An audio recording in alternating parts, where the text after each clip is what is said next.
So you want to main Chongyun.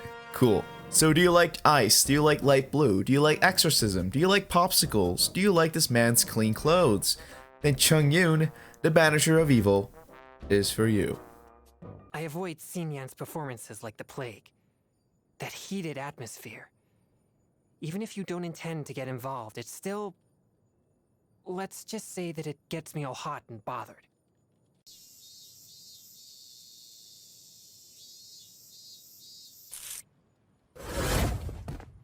Alrighty, so story time. So Chongyun was born into a family of exorcists. He was born with a unique ability called positive energy. So this positive energy is basically a repellent for demons, and due to this ability, Chongyun has never witnessed a demon in his life, which is actually pretty funny. Another interesting thing about Chongyun is that he hates anything opposite to cold. So basically, he hates spicy food, fire, and heat related things. There was this one time when Chongyun accidentally ate some spicy food at Xiangling's restaurant, and he basically got high or something because he slapped a charm on Xiangling's forehead and chased her down with a sword. He's also very good friends with Xingqiu, as he gives Chongyun more things to think about with his career as an exorcist. Chongyun got his vision for basically enduring people's doubts about his exorcism because all he's doing is walking in and out because of his positive energy. So he didn't give up, and I don't know, he got recognized or something and he got a vision. So let's look at his abilities now. Chongyun's elemental skill is Ice Rink. He slams down his sword, causing cryo damage and creating a circular field of ice. In this field, a character's auto attacks are converted into cryo damage as long as they're using a claymore, polearm, and sword weapons. Moving to his elemental burst, the triple Garen ult. Chongyun summons 3 cryo swords and slams it down, dealing AoE cryo damage. Each sword has a specific amount of damage, so whatever your elemental burst damage is, make sure to multiply that by 3. Now for his passives, the first one increases the attack speed for claymore, polearm, and sword characters, while the second passive creates a sword from the sky that slams down onto a nearby enemy at random after your ice rink disappears. This sword will do the same damage as when you proc your ice rink, so it's like a automatic ice rink damage at the end of its duration. For his third one, just less time for expedition. Alright, for his Constellation, this one's going to be pretty long too. So the first one makes Chongyun's last auto attack cooler. Second one reduces the cooldown of your allies if they use the skill within Chongyun's ice rank. Third Constellation, he does more damage. Fourth Constellation, he regenerates faster. Fifth Constellation, he does more damage. Sixth Constellation, he does more damage, and he gets another sword for his elemental burst. So for his artifacts, it's basically the same as Razor except for the goblet, and probably the same for his set piece bonuses. We're gonna go over it anyway, so don't worry. So primary stats, you guys want to go for crit rate, crit damage, cryo damage bonus, and lastly attack percentage. We want to take advantage of Chongyun's cryo damage as much as possible. So for the goblet, I would recommend you guys to get cryo damage bonus over physical attack bonus, because honestly he doesn't take advantage of that like at all. So moving on to the helmet, we want crit rate or crit damage. If your crit rate is low, put crit rate to helmet. If you have enough crit rate, then put crit damage on your helmet. Simple. For hourglass, attack percentage for higher attack stat, and for flower and feather, just focused on the secondary stat. For his P-set bonuses, if you are a beginner, focus on Berserkers, Sojourners, and Martial Arts, and for late game, try to get a 4-piece set for Gladiator, or a 4-piece set for Noblesse, or just use a 2-piece set for both. The reason why I recommend Noblesse is because you'll have access to Chongyun's Elemental Burst pretty often, because its recharge gauge is only at 40, which is exactly the same as Zhongli. Now 4-piece set, for Noblesse, it's more focused on the elemental burst damage, while the Gladiator set is really focused on the cryo auto attack damage. Both are fine. For me, I like the Noblesse set better because I like doing big damage with the elemental burst, but if you like cryo auto attack, then that is fine as well. And yeah, for 1.2, yeah, I know the cryo artifacts are out, and this is probably the best choice for Chongyun, like the best. So if you are trying to build a shatter team, woohoo! If you are trying to build a melt team, I guess this is fine. But yeah, this 4-piece set is definitely for shatter. Now for his team, this is the reason why this video has the word renewed on the title, because my previous video was spreading misinformation, which really wasn't my intention. Wow, that rhymed.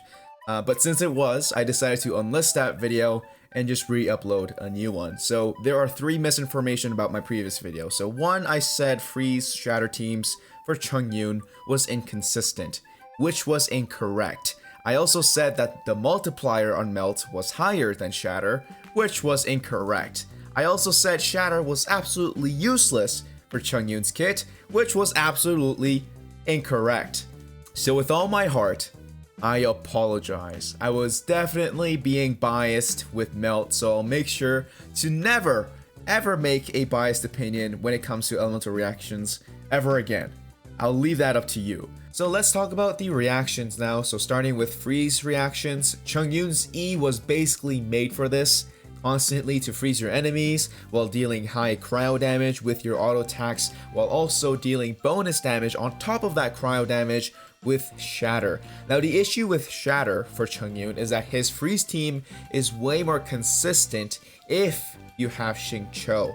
You can still use Barbara, but her E actually applies Hydro to the enemies every few seconds because it's for healing, whereas Xingqiu is actually applying this every second.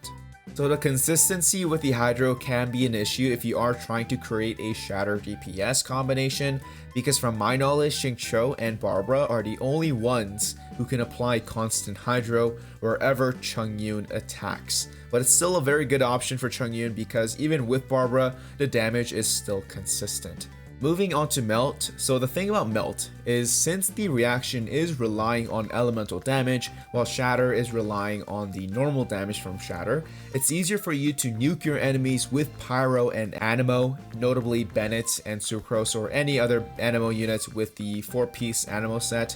It's easier for you to multiply your melt damage, but the flaw to melt damage is that it's inconsistent compared to Shatter, and it's also more difficult to be consistent since you need to end your reaction with Chongyun.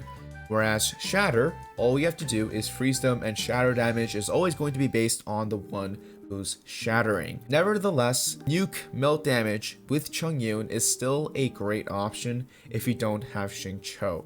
For Super Conduct, I still think this is a bad choice because Chongyun's kit still doesn't take advantage of this since it's reliant on physical damage. And also, your shatter damage does not come from your physical damage bonus, I'm pretty sure. So Super Conduct is useless for that too.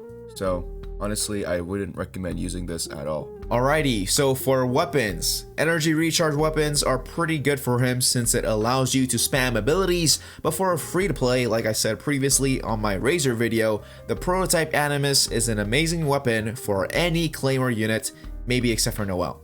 But yeah, pretty simple there. So how do you play Chongyun? So yeah, personally, I don't really use freeze teams that much, but honestly, it's really easy to use this. Just switch into your Hydro units, initiate their spinny things with the Hydro effects, and then just switch into Chongyun and just go E and auto attack. Pretty easy. Well, most of the time you'll be spamming his elemental skill and elemental burst like no tomorrow, which is why I recommended you guys to get your cryo damage boost. In my case, I just like using melt damage because it's increasing Chongyun's damage by quite a lot. So how I play is to proc cryo with Diona, then switch to Ningguang, make a cryo shield to boost my cryo damage by 35% since I have a 4-set Geo piece for Ningguang, then I switch to Xinyan, hit them with fire, then just switch back to Chongyun, slam down with a ice rink, big damage, and keep attacking with melt for more. So yeah, for freeze teams, personally, I don't have Xingqiu, and that's really the only reason I'm not using a freeze team. Cool thing about Chongyun is since his auto attack is converted into cryo damage,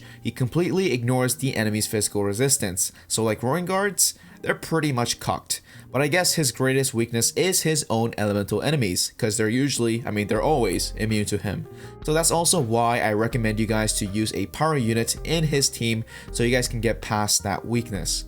But that's pretty much it for this video. Hopefully you guys did enjoy. Make sure to leave a like and subscribe for more Genshin content. And also don't forget to check out my Discord to find some cool people who plays Genshin too. Other than that though, bye bye.